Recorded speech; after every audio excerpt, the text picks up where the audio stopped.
بسم اللہ الرحمن الرحیم نحمدہ ونصلی علی رسولہ الکریم اما بعد۔ محترم ناظرین، میں آج آپ کی خدمت میں ایک بہت ہی اہم بات عرض کرنے جا رہا ہوں، جس بات کا جاننا ہم سب کے لیے نہایت ہی ضروری ہے۔ وہ بات یہ ہے کہ ہم سب پورا سال خصوصاً رمضان میں بہت سارے اعمال کرتے ہیں، بہت ساری عبادتیں کرتے ہیں، لیکن اللہ تبارک و تعالی ان عبادتوں کو قبول کر لے تو ہماری دنیا اور آخرت میں ان عبادتوں کا نفع ہوگا، اور اگر اللہ رب العزت ان چیزوں کو، ان اعمال کو، ان عبادتوں کو جو ہم نے محنت اور مشقت سے کی ہے قبول نہ کرے تو دنیا اور آخرت میں ہم کو نقصان اٹھانا پڑے گا۔ لہٰذا اللہ رب العزت کون سے اعمال اور کون سے عبادتوں کو قبول فرماتے ہیں، اور اللہ رب العزت کن عبادتوں سے، کن اعمال سے راضی ہوتے ہیں، ان کی کچھ شرائط ہیں۔ اگر وہ ہمیں معلوم ہو جائے تو ہم آسانی سے یہ بھی بات معلوم کر سکتے ہیں کہ میرا یہ عمل اللہ کی بارگاہ میں قبول ہوا کہ نہیں ہوا۔ لہٰذا کسی بھی عمل کو کرنے کے لیے اللہ رب العزت کی بارگاہ میں اس کو قبول کروانے کے لیے 3 شرطوں کا پایا جانا ضروری ہے۔ چاہے جو بھی عمل ہو، ہم چاہے نماز پڑھے، چاہے روزہ رکھے، چاہے زکوٰۃ دے، چاہے حج کرے، ان تمام اعمال کے اندر چاہے صدقہ کرے یا جو بھی عمل ہم کرتے ہیں، اس کے اندر اگر 3 چیزیں پائی جائیں گی تو اللہ تبارک و تعالیٰ ان اعمال کو قبول فرما لیں گے۔ لہٰذا ہر ایمان والے کی ذمہ داری ہے کہ وہ اعمال کرنے سے پہلے ان 3 شرطوں کو اپنے ذہن میں رکھے اور ان 3 چیزوں کے ساتھ، 3 شرطوں کے ساتھ کسی بھی عمل کو کرے تاکہ اس کو اس عمل کا دنیا اور آخرت میں فائدہ ہو۔ تو کسی بھی عمل کی قبولیت کے لیے سب سے پہلی جو شرط ہے وہ ہے اس عمل پر اللہ رب العزت کی طرف سے ملنے والے انعامات کا یقین، اور اس عمل کو چھوڑنے پر اللہ رب العزت کی طرف سے کیا نقصانات اور کیا وعیدیں طے ہے ان چیزوں کا یقین۔ یعنی خلاصہ یہ ہے کہ ہم کو ایمان، ہمارا یقین ہونا چاہیے کہ اس عمل کے کرنے پر مجھ کو کیا ملنے والا ہے، جس کا ایک ذریعہ یہ ہے کہ ہمارے سامنے اس عمل کے فضائل ہو۔ جیسے مثال کے طور پر اللہ کے نبی صلی اللہ علیہ وسلم نے رات کے آخری حصے کے اندر اللہ رب العزت کے سامنے کھڑے ہونے کو یہ ایک بہت پسندیدہ عمل بتایا ہے، اور اس حصے میں اللہ رب العزت سے مانگنے کو کہا ہے کہ رات کے آخری حصے میں اللہ رب العزت سے جو مانگا جائے اللہ رب العزت وہ عطا فرماتے ہیں۔ لہٰذا ہم کو پتہ چلا کہ رات کے آخری حصے میں تہجد کے وقت ہم اگر نمازیں پڑھیں، اللہ رب العزت کے قریب ہو، اللہ رب العزت دعائیں مانگے تو اللہ رب العزت ہم کو جو چاہیں گے، یعنی ہم جو دعا کریں گے وہ اللہ رب العزت قبول فرمائیں گے۔ تو ہم کو یہ معلوم پڑ گیا، اللہ کے نبی صلی اللہ علیہ وسلم کی زبانی اس کے فضائل معلوم پڑ گیا۔ اب یقین کے ساتھ ہم اس عمل کو کر لیں۔ اسی طرح جتنے اعمال ہیں اللہ کے نبی صلی اللہ علیہ وسلم نے ہر عمل کی فضیلت بتائی ہے کہ زکوٰۃ دینے کا کیا فائدہ ہے، روزہ رکھنے کا کیا فائدہ ہے۔ جیسے پچھلے بیانوں کے اندر بات گزری کہ جنت کے 8 دروازوں میں ایک دروازہ باب الریان ہے جو خاص روزے داروں کے لیے ہے، صرف روزے دار اس میں سے داخل ہوں گے۔ تو روزہ اتنا قیمتی عمل ہے، تو اس یقین کے ساتھ کہ روزہ اتنا قیمتی عمل ہے کہ اللہ رب العزت تمام اعمال کا بدلہ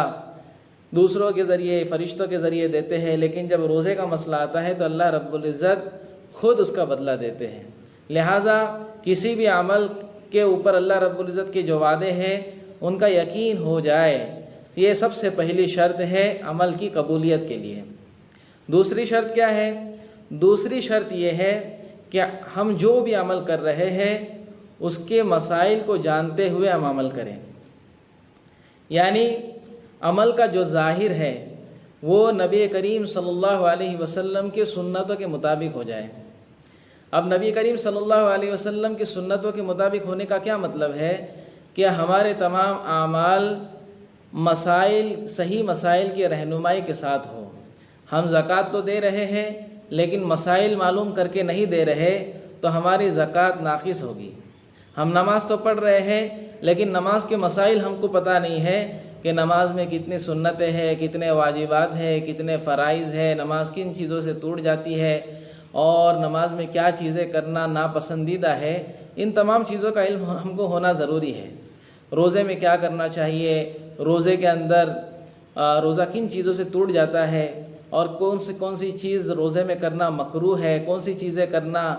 مندوب ہے، سنت ہے، مستحب ہے، ان تمام چیزوں کا علم ہم کو ہونا چاہیے۔ اسی طرح زکوٰۃ کے مسائل لے لو آپ، اسی طرح آپ حج کے مسائل لے لو، یا جو بھی ہم عمل کر رہے ہیں، چاہے ہم تجارت کر رہے ہیں، تو عبادت کی میں جب سے بات کر رہا تھا، تجارت جو اللہ رب العزت نے ہماری ضرورت کے تحت رکھا ہے، لیکن اس کو بھی اللہ رب العزت نے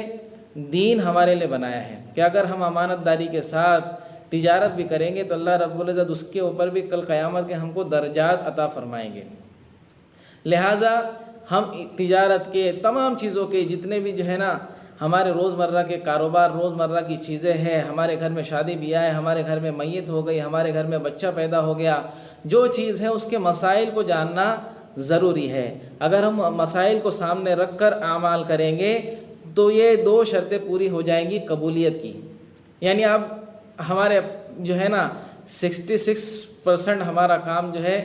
یہ پکا ہو گیا کہ ہمارا عمل قبول ہو گیا۔ سب سے پہلی شرط یقین کے ساتھ کرنا، دوسرا یہ ہے کہ مسائل کا علم، اس کے علم کے ساتھ کرنا کہ ہم کو اس کام کے کرنے پر ہم کو اس کام کو کس طرح سے کرنا ہے، اس میں شریعت کی کیا رہنمائی ہے، کیا رہبری ہے۔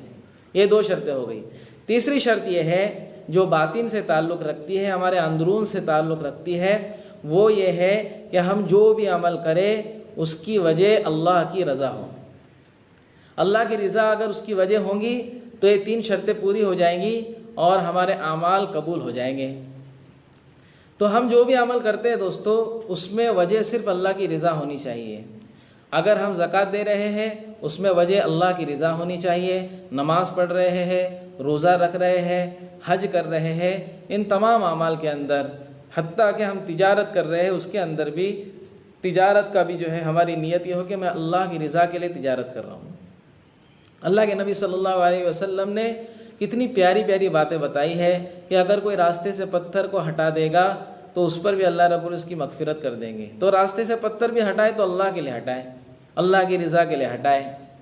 اسی لیے اللہ کے نبی صلی اللہ علیہ وسلم نے وعید بھی سنائی ہے کہ اللہ سے اگر نظریں ہٹ جائے گی، اللہ کی رضا سے نظریں ہٹ جائے گی تو پھر وہ شرک شمار ہو سکتا ہے۔ جیسے اللہ کے نبی صلی اللہ علیہ وسلم نے ایک حدیث میں ارشاد فرمایا، کوئی بندہ نماز پڑھے اور نماز کو اس لیے سنوارے، اس لیے اچھی طرح پڑھے، بہت ٹھہر ٹھہر کے اطمینان کے ساتھ، تاکہ کیونکہ لوگ اس کو دیکھ رہے ہیں اس لیے وہ ایسا کر رہا ہے، وجہ اللہ نہیں ہے، وجہ لوگوں کا دیکھنا ہے، تو گویا اس نے اللہ کے ساتھ ان لوگوں کو جو دیکھ رہے ہیں ان کو شریک کر دیا۔ لہٰذا ہم جو بھی عمل کریں گے اس کی قبولیت کے لیے تین شرطوں میں سے تیسری شرط یہ ہے کہ عمل کی وجہ اللہ کی رضا ہو۔ تو دوستو اب آسان ہو گئی بہت بات یہ سمجھنے کے لیے کہ میرا عمل اللہ کے نزدیک قبول ہوا کہ نہیں ہوا۔ اگر یہ تینوں شرطیں پائی جا رہی ہے تو ہمارا یقین ہونا چاہیے کہ میرا عمل اللہ کے یہاں پر قبول ہو گیا، اور اگر تینوں میں سے ایک چیز بھی مفقود ہے، ایک چیز بھی غائب ہے، تو پھر ہم یہ سمجھ لیں کہ میرا عمل اللہ کے یہاں پہ مقبول نہیں ہے۔ لہٰذا ہم ان تمام چیزوں کی فکر کریں، اور یہ فکر کرنا ایمان والے کی شان ہے۔ اللہ رب العزت عمل کی توفیق عطا فرمائے۔